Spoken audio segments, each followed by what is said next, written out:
Hey Ian, what's shaking bacon? I just mixed golden raisins with my regular raisins in my oatmeal. Oh, okay. Honestly, golden raisins are weird. They should be just as good as the regular ones, but they're not nearly as tasty. Mm, I have no idea. I I love mean, it, man. I don't You're think anyone in this world would prefer the golden raisin. It's you're a not as rule juicy. breaker. Yeah. It's not Not as as juicy, but juicy. Wow. they're the ones I had. The golden ones were about a third of the size. Okay. I mean, the We'll, California raisin is we'll just have to do the like a gold blind taste standard. test at some point, I guess. I don't know. See what people think. Yeah. Yeah. For me, I'm more of a blueberry guy, not dried, fully plumped. Fully Yeah. plumped. Yeah. Blueberry and oatmeal. Blueberry Literally every oatmeal. day I That's your could eat it. go-to, man. I do. I eat it at work every day. I People have see it.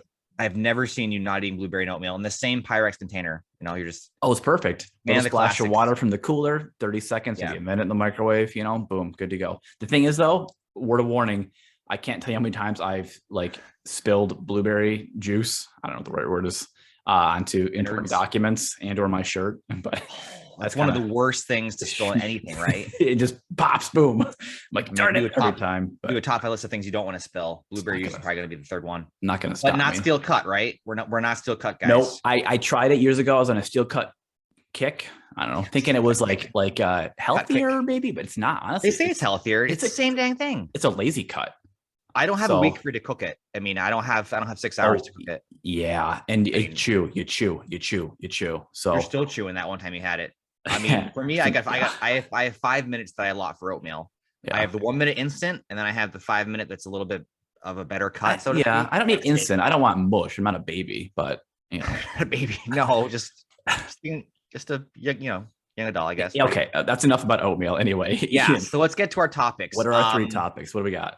So for sports, we have the sport we wished we had played professionally. Mhm. So a little bit of active daydreaming here Yep. for us and for you guys. For finance, we have unsexy business ownership. And I'm gonna just leave it at that. You guys have to tune in for that. Unsexy is the new sexy. Yeah, that's our PG word we're gonna use here. Yeah. So and then the wild card, I think a really interesting one is the single best piece of advice that Mark and I have sort of encountered and what that means for us. Love it. So with that said, I'm excited. You excited, Mark? Pumped up. Let's do this. Three, Pumped up. 2, 1. Let's get into it. They got red hair, they really don't care what they talk about. They just want to have a good time while talking online. Let's get into it. All right, we're all plumped up here, as Mark alluded to. So our first topic is a doozy. What sport we wished we had played professionally? Yep. Mark, I'm gonna take it away, start. please. Yeah, definitely. Yes, take it away. And for me, when I was a kid, I think what I used to fantasize about playing was in football, the NFL, college, the NFL, and specifically, I wanted to be the wide receiver, That's a hot not take right there. Yeah, not the quarterback. I don't know why. That's the most important player. not But Mr. it's like Brady. I liked running the route, diving for that catch, right? Thought maybe I could be a little like Deion Sanders, play both sides of the ball, Double not, duty. Yeah, not baseball, wide out and cornerback. He's like triple duty, I guess, in some ways. Yeah. It didn't happen, at least not yet. I haven't tried out That recently, window may have closed, but but I've never actually played any organized football or any organized sports, really. I'm not much of an athlete. So as I get older, here's my secondary answer: yeah, bowling. A little more niche. bowling. Yeah, man. You go off like a casual, event with friends or work, and you get 3 or 4 strikes in a row. You feel really, really good. It's a long ways from 300, but I've always thought I could do it. It's one of those things that I think on paper, it's like I could probably do that. I mean, if you're the kind of person that gets 2 or 3 strikes in a row, somewhat Yeah. regularly, you just need to get like, I guess, number 7, which as I'm saying it, it's actually pretty hard because I mean, maybe 12. 1 or 2 fall. So maybe you're at 5 or 6 strikes in a row, but you're essentially only halfway there. Yeah. I mean, And even the pros get a handful in their life, but yeah, I mean, it's all about yes, those that is oil true. patterns, all about the oil patterns. Yeah. I think it's about having obviously the right skill set and then a little bit of luck. Yeah. But- What about you? What about you? So I can totally see you playing the wide receiver role. Not I never in a franchise- million not years thought you'd franchise say QB. bowling. No. I think that's a great take. I think it's a sport. I think it's the ultimate icebreaker. If you bowl a 300, a perfect game, it's the best you can do. You like put it on your business card? I think you work it into like conversation at least twice a week. I mean, Yeah. I think you almost have to. Twice a week. Twice a week. 3 is that's just being a braggart. Excessive. So for me, I think I've daydreamed probably, as most of our fans have, about basically any sport, all the major sports. Mhm. But when I was making the notes for this episode, my first thought was like marathon running, right? I think what drew me into this particular fantasy was, sort of the ultimate solo sport. It's your legs versus the legs of the rest of the field, I guess. I'm not talking about legs so much. But the sport you daydreamed about was the sport that you spend time daydreaming while you do it, right? Oh, there hasn't been a run that I haven't thought like, oh man, this is the Boston Marathon, I'm doing the last mile. Yeah, so you're right. This is a daydream that I've had while doing the sport, I guess. But I think the what also drew me to marathon running as the example was, you spend 6 to 9 months training, putting all this extra work, and then you have a 2-hour-ish window. 2, how about 4? But okay. Well, if I'm professional, I'm much faster, right? Yes. This is not my current pace. Kipchoge, right? Yeah. But so you have this 2-hour event. It's like the ultimate test of, you put the prep in, you put the work in, and you just to show up, right? It's about finding that 5th gear, that extra 2% that you didn't know you had. I think it's just so inspiring. I mean, seeing somebody give 110% of what they have.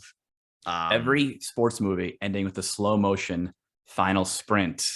It's amazing. It never gets old. Pretty incredible. It is. And then for me, coming from a place where, yes, I've been running recreationally, I've done races and the bit for a long time. I know the gap between, my best day and their like worst day is, it's a huge amount of space there. Yeah. So I find their commitment to their craft amazing, motivating. And basically I'm just super jealous. If I could run a mile at the pace that these guys do, 26, I would feel amazing. So it's just so interesting. When you do run, do you find yourself running against other people, or are you running against yourself? The only time that I really was running against other people was for about a year or two. I mostly did like 5Ks and short distances. Yeah. Where I'd be at the start line with probably 15 to 20 guys and gals, because these are pretty small races, and like I knew that I was competing against those individuals. Well, the cool thing, if I could beat 5 of them, 6 of them, I would feel really good. If I get top 4 or 5 in my age group. Well, that's what I was going to say. Yeah. These are small runs, you folks. Segmented by age group, I think then I know you're shrinking down the group you're competing with, but I think it's legitimate. I think it's kind of cool. So I think it's cool. I mean, obviously the bigger the event in terms of distance, just the more bodies in there, my ability to get close to placing just basically went out the window. But that's what kind of drew me to 5Ks for a while, was the fact that, you're seeing your competition around you, and over the course of 3 miles, I mean, you either see them in front of you, you don't see them behind you, and then occasionally you hear footsteps, and like you just find that 5th gear because you don't want to get past, because it's so hard to make it back at the end. So yeah, I guess basically my example is running, because I think that's the daydream that I go back most to. Obviously, having just watched the Olympics, that's the highest achievement of representing your country. Huge honor. For a lot of sports, the highest achievement you can reach, the pinnacle, is the Olympic gold. So I think I'd be remiss to not mention that I've daydreamed about being an Olympian as well. Well, Ian, you'll always be my MVP. Oh, thank you. Yeah. Co-podcasting MVP. Anyway, any final thoughts, Mark? I think this is a fun exercise to do, just to spend a few minutes fantasizing about what could have been. Never stop dreaming. So never gets old. And I challenge all our audience to spend a few minutes today, think about what sport they'd play professionally. For finance, this topic came from a viewer request, but it's also a conversation we've had over the years, right? So, as most of these things have been. Yeah. A couple years ago, I went back to school for business and took some classes, and there was this one class that stuck with me. And instead, it was like, normally they say you climb the corporate ladder, you become an entrepreneur, but this concept was you purchase an established business from a retiring business owner, right? Gotcha. And I was like, oh, well, that's interesting, new concept, And the whole idea was, yes, in Silicon Valley, there's these flashy startups, right?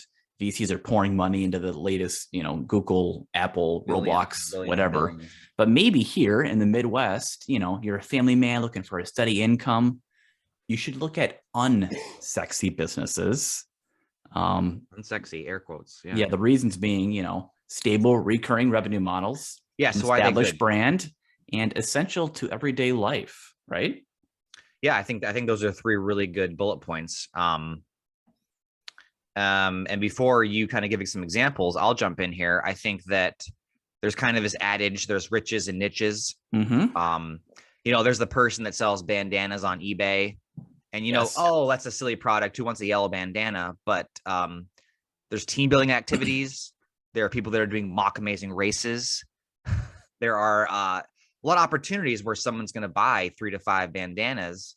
There's money there. I mean, it's never a business that someone's going to be like, I went to college, started business selling bandanas on eBay.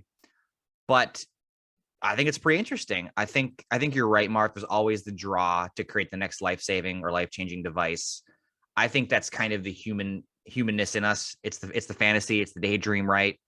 Are you low-key advertising our first merchandise product? The bandana bandits?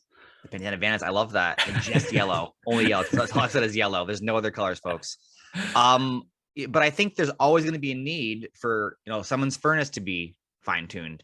People rent folding chairs. Yes. People will pay someone to pick up their dog poop. Yeah. I mean, this is a legitimate business. That's as unsexy as it comes. I mean, I'm not sure that you can get to be a billionaire, but what's wrong with being really successful in your own right? If you can be a multimillionaire. I mean, we talked about owning, like a porta potty business, porta john business. That's the ultimate example. Maybe you run the local computer repair shop. There's literally one in every town. Now there's like franchises, right? You break, we fix. Maybe you own a tree trimming business because storms keep happening. Someone's got to cut those trees down. Trees will always keep growing and branches always need trimming. Yeah, an HVAC company, right? They're all essential to the local economy, but you're not going to find it on your app store. You know what I mean? No, it's not. It's not on Google Play. It's not going to be. It might not jump out at you, but I think it's a really cool exercise. Yeah, for me, I think porta potties is the one I keep going back to. Kind of because it's it's about poop. It's the ultimate unsexy. Well, you rent them out to construction sites. You rent them out to races, like we talked about earlier, or every local soccer group. Yes, if they don't have like a fancy building, it's a porta potty, folks. I mean, and then especially, I don't like to talk about the current state of affairs, but essentially outdoor events because of a in the room, those are going through the roof right now. And so I think I heard a podcast or read an article that said all the metrics for outdoor bathrooms, porta johns, they're going to increase the next 5-6 years. It's a growth industry. It's consistent as heck. So like tree trimming, computers will break. These are things that are consistent. They're understandable. They're investable and they're scalable. Basically, you can be successful at these, and you can franchise. You break it, we fix in 5 communities. Here's what you do. You find a phone book, a current one that still gets, the thin little ones that come out once a year. They're very thin now. The businesses that are in the phone book still, that's the business you should think about owning. Right. Because they've been in that phone book for 40 years. Through thick and through thin. And then the opportunity is you can take that and you can scale it or grow regionally or something like that. You can take that MBA business class stuff that you took, Mark. You can take the knowledge you have, and you can, instead of developing the new life-saving medical device, you can invest in these companies. I have a couple more examples for you that I was thinking of. I drive by, a couple places that have sort of the vacuum cleaners that you put quarters in for your car cleaning. Every spring, people are hitting them up. I mean, whenever it's sunny here in the Midwest, people go to a car wash. There are places that don't have the car wash, but just have those vacuum pumps, basically, and you put some quarters in, and people love cleaning their cars, man. I saw this video of this kid and his dad who have one of these places, and they filmed just bags of quarters going to the bank. And yeah, it's consistent. People will always vacuum their cars, and for some reason they don't do it in their own garages. I never quite understood the allure of going to a place and I guess the vacuuming commercial alongside your person. Maybe yeah, the there's commercial better vac is suction. better. I don't know. Or maybe you have an Um, apartment or something, you know. Yeah, I mean, so basically, I thought of that as one business, and then I think one of the other ultimate examples has to be said here is parking lots. Parking I mean, lots, basically real people- estate. essentially real estate. I don't feel great about charging people to park downtown, but the basic math on some of these examples, if they're charging $30 and there's 70 spaces and they're constantly filled, that's $2,000 a day essentially. You've done the math, all right. The math. Yeah. So those are some examples that I had. I mean, I think There's Mark, you thousands gave- more out gave there. a couple different ends. I mean, what's the wrap up here for our folks? What's the wrap up? Let us know what unsexy business you want to buy. Look We into definitely it missed a few. and give us a call. Yeah, give us a call. Right. Know where to find us. Yeah. All right. Wild card. What do we have? This is the wildest of all wild cards, right? Yeah. So our last topic today is a real personal one. I challenged Mark and I to think about the single best piece of advice we've read or heard from somebody and why it's so meaningful. I know. So, Mark, I'm surprised curious. me with this Yeah, one. And I thought it was interesting. I don't know if I have the best answer, Great but topic. there's kind of like a default I always go back to. At my wedding a couple years ago, my uncle Don said to me, who at the time had been married for 40 plus years, I'm not sure, a long time. He said, just never fight about money. And I already kind of knew that ahead of time, but I also since someone said it to me, it stuck with me. I told my wife, I tell people. So it's about marriage, but not even just marriage. It applies to everything in your life. Don't fight with your family about money or your friends about money. Don't fight with yourself about money. I mean, yes, you need it to survive. You need a certain amount, but it's not worth losing a relationship over. You know what I mean? Right. So that's it. Simple and sweet. Don't ever fight about money. So yeah, I think that's a great take. I mean, there's so many other things to bicker about. I mean, why let money be the thing that drives you apart?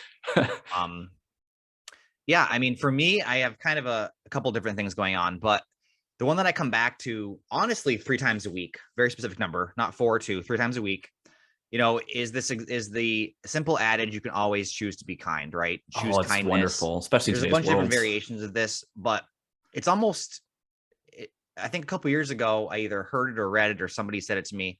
And for whatever reason, that time it sunk in. I heard it before and it just entered and went out. But I like the word choose. It's a choice. It is every day when you wake up, you can choose. You can always, things come at you. There's challenges. Oh yeah. But the default for me that I'm trying to emulate is just be kind. You never know what the other person is going through.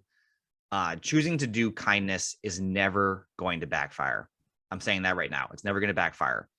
You can choose after to give critical criticism or something, but choose kindness. And then my second story, it's kind of have a couple different parts, so bear with me. I was with my buddy at sort of this outdoor art display stuff, and we stumbled upon a piece of art that, it seemed very simple, very boring, very apparent, the classic example of the essentially blank canvas, right? That's that an artist put out there. And the idea that I had in my mind was, I could have made that. That's so silly. That's so simple. I think everyone's had that thought. Then my friend turned to me and he said, "But you didn't. Yes, you didn't. You didn't make that. You didn't. That is the proper put that response. Up there." Yep. And it struck me because I was like, "You're right. I didn't do it.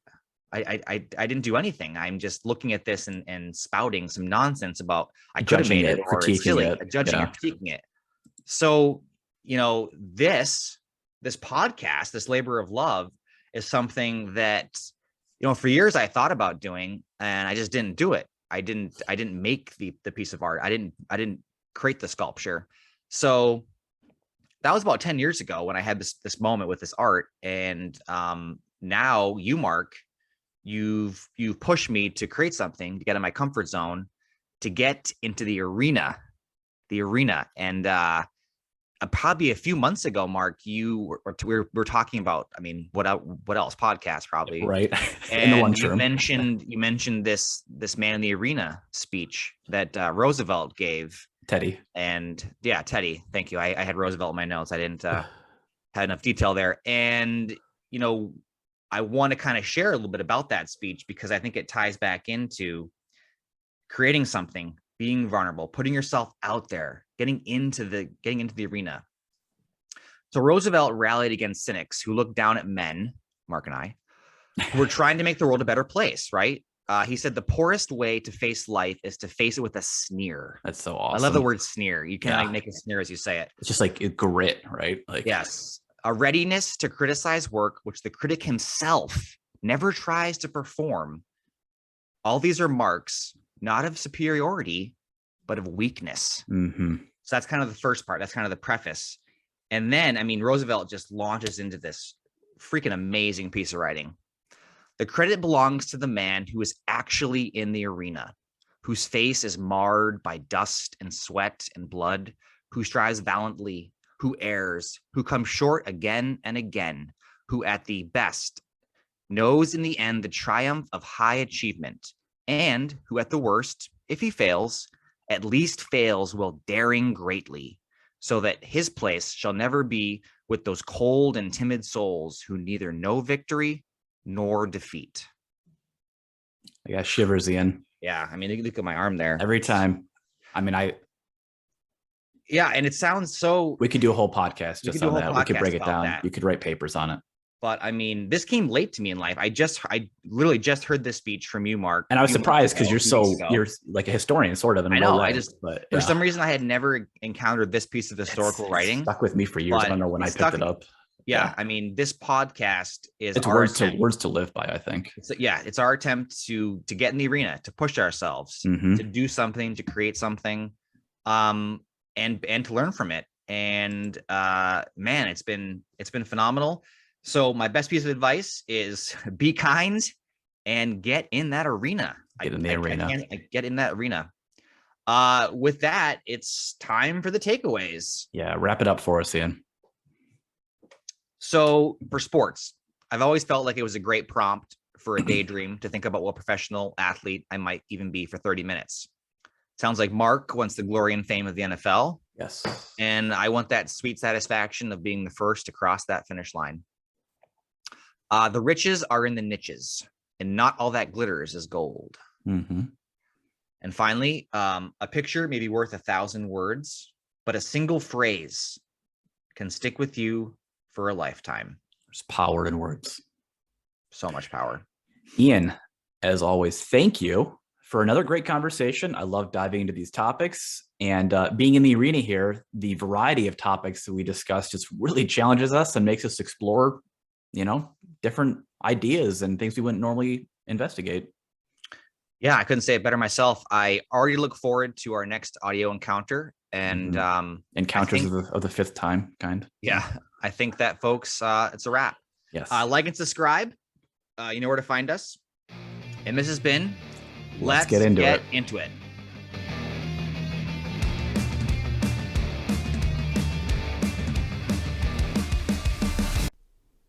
This podcast is for entertainment purposes only.